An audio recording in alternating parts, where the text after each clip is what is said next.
Hey everybody, I'm Danny Otto. Welcome into an all-new episode of That Recap Show. Now, before we get into the episode, just want to issue major spoiler alert. We are going to be going over everything that happened in episode 3 of the Penguin series. So if you haven't watched that episode yet, you may want to pause this video, head over to Max, check out that episode, and then come back and enjoy the breakdown. Now, with that out of the way, let's start the show. Poppin' Off presents That Recap Show.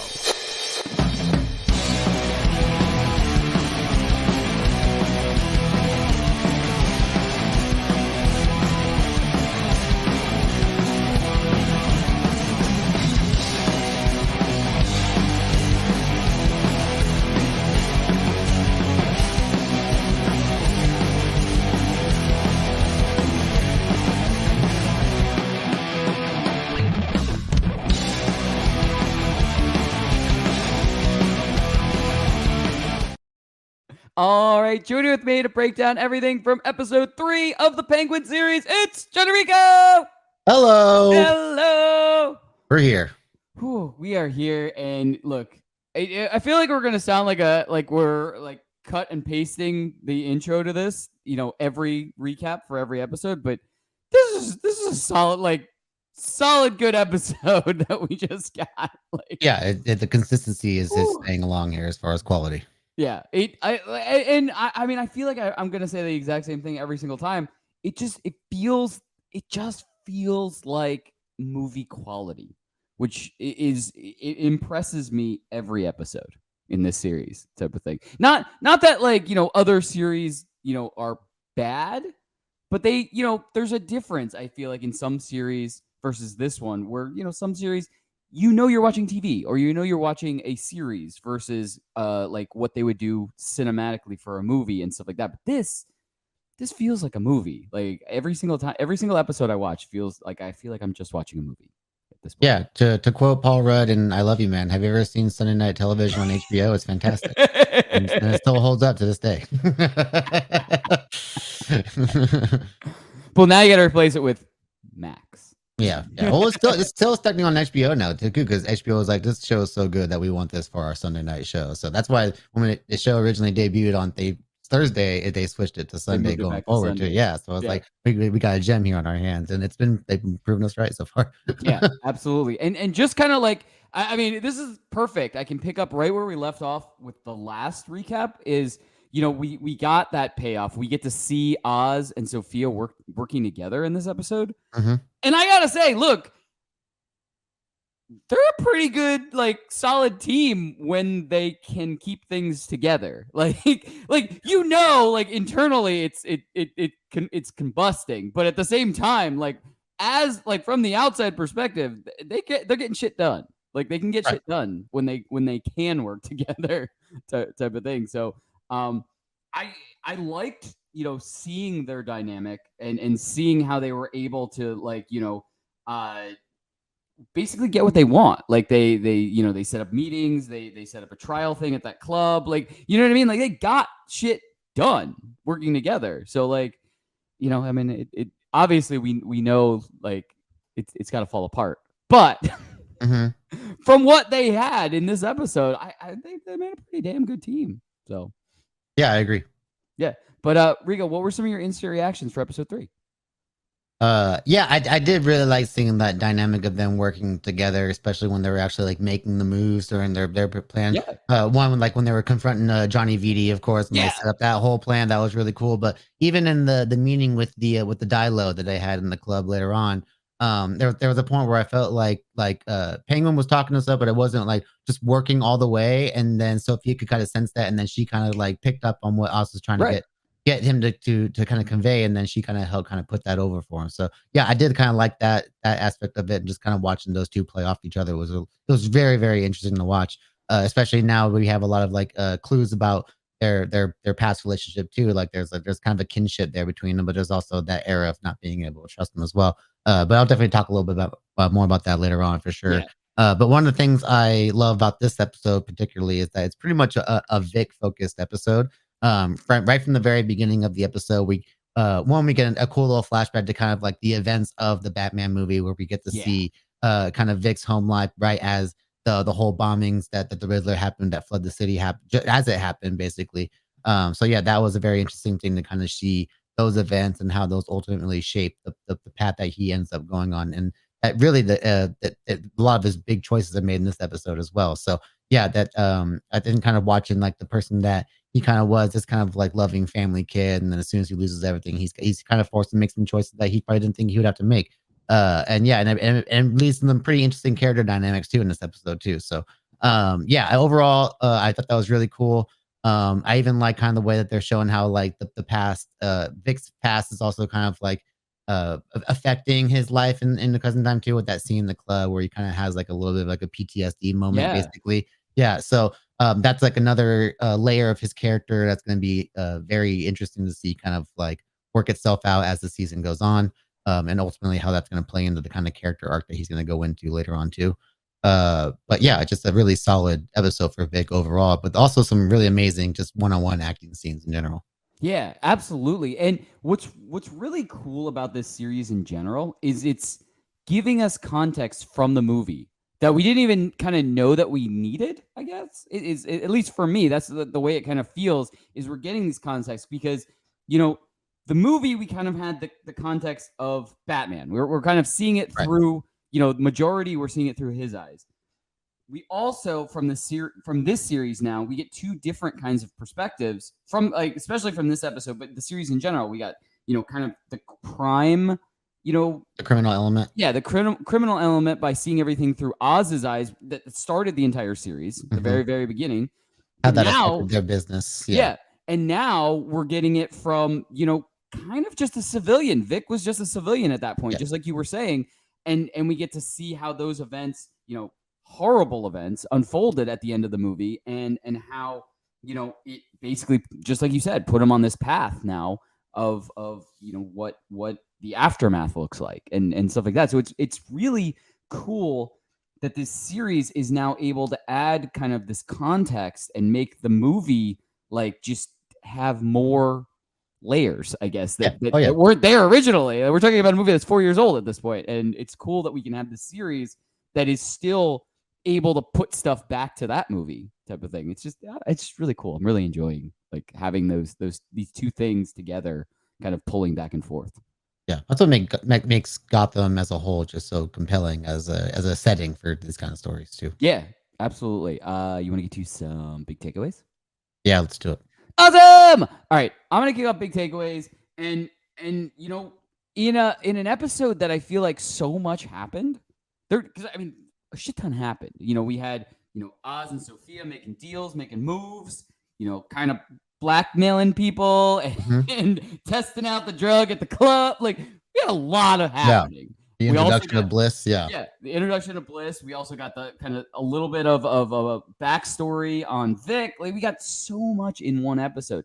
But one thing that I you know, we've kind of talked about already in the first two episodes in this, and that is Oz and Vic's kind of, you know, relationship, friendship, mentorship, like all Power, of this, power dynamic. Yeah. yeah, kind of mixed into one. And this episode really brings that to the forefront because we see during this episode that Vic is, you know, grappling with the I would like to leave type of thing. Like, that is kind of on his Yeah. He's mind. presented with the opportunity.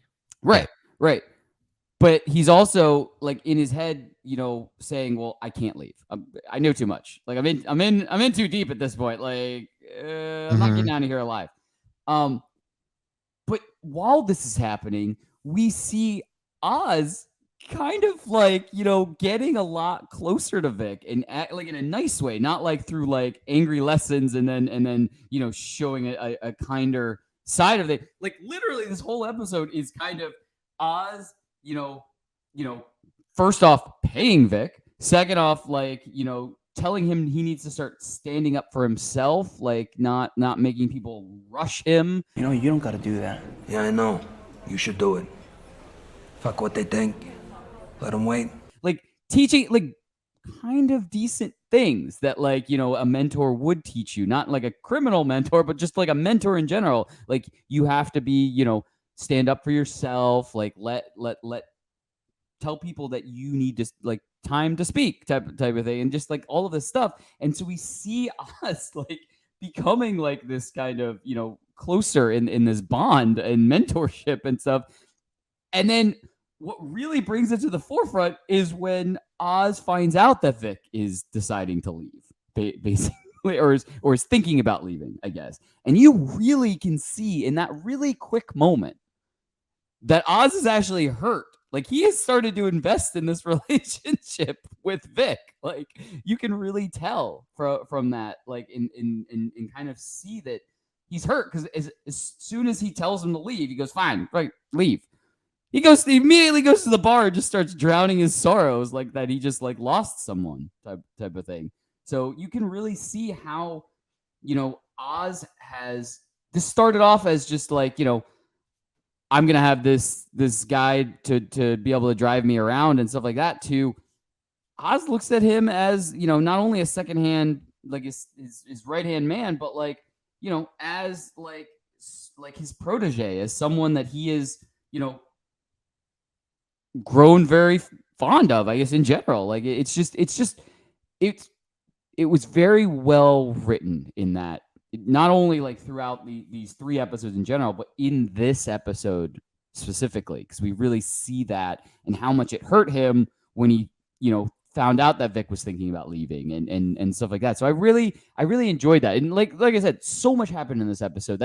I'm not picking this takeaway to take away from anything else that happened in this episode. I could have picked anything else, but I just thought that was so well written to really kind of show this. Because, I mean, we're talking about criminals. That's what we're talking about here. But to see that kind of emotion in this, it really kind of, it takes that extra step to kind of humanize a criminal and then really humanize this kind of, you know, really mismatched relationship.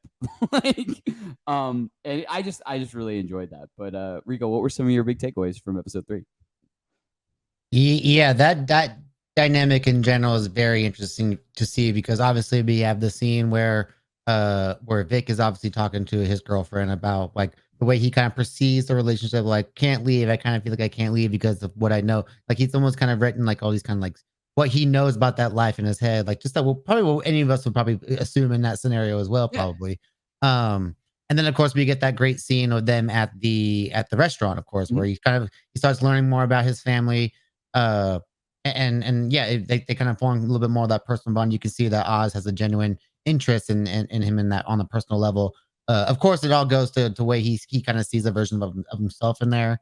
We haven't really seen much about as far as like what Oz's father was like. So I imagine there's, or even if he probably wasn't around. So I imagine there's a certain kind of kinship he feels as far as like being like a father figure to him, knowing that Vic did lose his dad in that whole ordeal. So yeah, but the whole fucked up part of that too is the bathroom scene, where he presents him with that, you know, I want to leave, but I feel like I can't, basically, and Oz takes that as an insult, like, you think I'm holding a gun to your head, basically, and then he physically does do it to him, and like, this is what you feel whenever you're with me.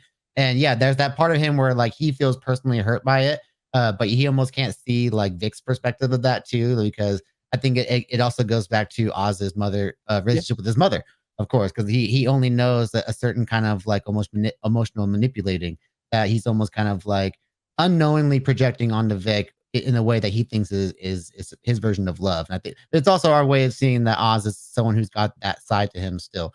So like, you know, you can clearly see that there was an upbringing of Oz that makes him want to prove himself to other people. That's what another reason that sets him off on the waiter, when he's like, you know, don't let this guy like basically like just tell you when to go. Like, you know, you take your shot, basically. That's clearly something that Oz is bringing up from his own past too.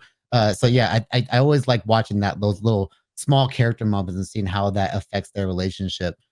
Because yeah, at the same time, like you said, Vic is also reaping the benefits of the work that he's put in now at this point too. Like, yeah, he starts getting paid, and he can actually start, you know, he gives some money to his girlfriend so that, you know, one, to buy him a ticket, but also like so she can at least stay somewhere nice before she leaves, basically too. So like the idea that he can start providing a better life for himself through here, even if it's not the way that maybe like his father would have envisioned it or something like that. It just kind of shows that he's got to kind of make his own man out of himself, basically, like make his own story, right? So yeah, I think those were two incredible scenes. One by by Vic, who the actor portraying him has just been amazing too. But also another well acted scene by Oz in general, because he's really portraying these two different sides of his emotions there, the really caring side, but then the really intensely hurt side that takes everything really personal, and Right. things can snap on an instant on when it comes to that point. But yeah, another scene that I also really liked was the scene between Oz and Sophia at the end of the episode after they make the deal. Clearly there's like a lot of like the baggage that Sophia has. We learned that really Oz has a part to play in her going to Arkham in general, which was kind of a little bit of a reveal there for her story wise. And I thought that was very interesting, but also just to kind of learn, like he was her driver, and it kind of seemed like they kind of had like this like really cool relationship at some point. Like they really trusted each other, they got along really well, and you can really hear the pain in Oz's voice when he was like, "Oh, I'm fucking sorry. Like I'm ready. I didn't know what they were gonna do to you." Right. And like you could tell like he has actual regrets over some of the bad things that he does do to some people that he does care about. I imagine that's also plays into something that he has with his relationship with Vic too. Maybe has something to do with his past with Sophia as well. Something that he saw that he fucked up there. Maybe he can help out another young person like Vic as well. So yeah, the way that they're really playing with the character work of Oz is very compelling and interesting, and it makes this relationship with these other characters very interesting to watch. Yeah, absolutely. I totally agree, and it's just like you said, it's so well done. Yeah. It's well crafted, well written. Right. Like, the whole world is just insanely well done. Yeah, absolutely. You want to get to some predictions? Yeah. Awesome. All right, why don't you kick off predictions? I cannot wait. Yeah. So speaking of the end of the episode, after they kind of have that heart to heart, and it's kind of funny, Sophia ends that conversation being like, "I don't know how I can trust you," basically, and then boom, the Maronis come out, and it's like, well, this is probably why you don't know why you can trust them. But right when like we expect things to kind of go down right there, it cuts to Vic. Obviously he makes his big decision. He decides to let his girlfriend go, and he's driving back to Oz. First of all, he steals Oz's car, which is pretty gangster move of him in general. And then like we're like, dang, he's really just gonna take his car. And then he decides to go back. You're like, okay, I kind of saw how that was gonna go. But he kind of sees this moment. He gets back to the club, and he sees Sophia and Oz like basically on their knees at gunpoint, and he makes a quick decision to act on, and he runs down one of the mobsters, and we see Oz get into the car, like all like scrambled up, and then gotta fucking go now. What about Sophia? Fuck, leave her. Where's Sophia? And like, leave her, and then boom, we're just done. So there's a lot that we're missing from like that one little window of time from when the I forget the name of Maroni's wife, but when she shows up with her two guys, to when Vic shows up again. We don't know what that conversation was, what Sophia possibly learned about Oz in that moment. That's probably why he had no problem leaving her. So yeah, I need to know what that missing context is from that particular scene. From the looks of the preview, it looks like we're going to get a lot about Sophia's past and the actual incident that led to her going to Arkham. So I really can't wait to get more context into that relationship as well. But yeah, we're kind of hitting that halfway point of the season now, so I think things are really going to be off and running too, and it's been pretty well paced already at this point too. But I feel like things are really going to ramp up now in the middle of the season. Yeah, I totally agree, and yeah, I mean, I actually rewound it just about 30 seconds because I heard a gunshot like when Oz jumps in the car, and it didn't look like Oh yeah, things go down right after that. But that's what I'm wondering. So like, did he assume because he heard a gunshot and he didn't get shot that like that was Sophia? Like, you know what I mean? Like, there's just like you said, there's so many questions after that, like just ending. Like it was the first time, and I know we're only on episode 3, but it was the first time where I was like, what? Oh, it was a solid cliffhanger. Yeah. Give me another like 5 or 10 minutes here. Yeah. Come on. But yeah, I mean, perfect way to end, to make me count the days down until next week basically, because I'm dying to see what happens next, and just like you said, seeing kind of the quick preview for next week's episode, it looks like we're gonna get a lot of flashbacks and a lot of stuff to show us what that relationship was between Oz and Sophia, and what events led to Sophia being locked up in Arkham. And yeah, I mean, we're gonna see a lot of backstory, it looks like, which, look, yes, I want to see the events like happened right after the ending of this episode. But at the same time, I don't mind having, this maybe middle episode kind of giving us all of the context from backstory and stuff like that. And then, episode 5 kind of launching back into present day type of thing. So yeah, I'm very excited to kind of, get the context from the past and kind of, let us, I guess, figure out, what Oz did that kind of got Sophia in trouble, like, and what their relationship looked like before that. Cause maybe they liked each other. Like, I don't, there's so many kind of interesting things with their past that I want to explore. And I think it's really cool that we're going to get those flashbacks and stuff like that. But yeah, the way this episode ended, I would have watched for another hour. Like, if they had given us like a double release this week, I would have watched right over like next hour type of thing. Oh yeah, and we're getting our first appearance of Mark Strong as Carmine Falcone next week as well, which is gonna be pretty awesome. Pretty cool because he's kind of like the first actor to do like 3 different universes of DC. He's been Sinestro in Green Lantern, and he was Sivana in the Shazam movie, and now here he is as Carmine Falcone in the Penguin. So that's pretty awesome. Now hopefully we'll see him in the actual like DCU proper as well. So he's like really great actor, and I'm surprised that Marvel hasn't cast him for anything well because he's just like really great in those kinds of roles.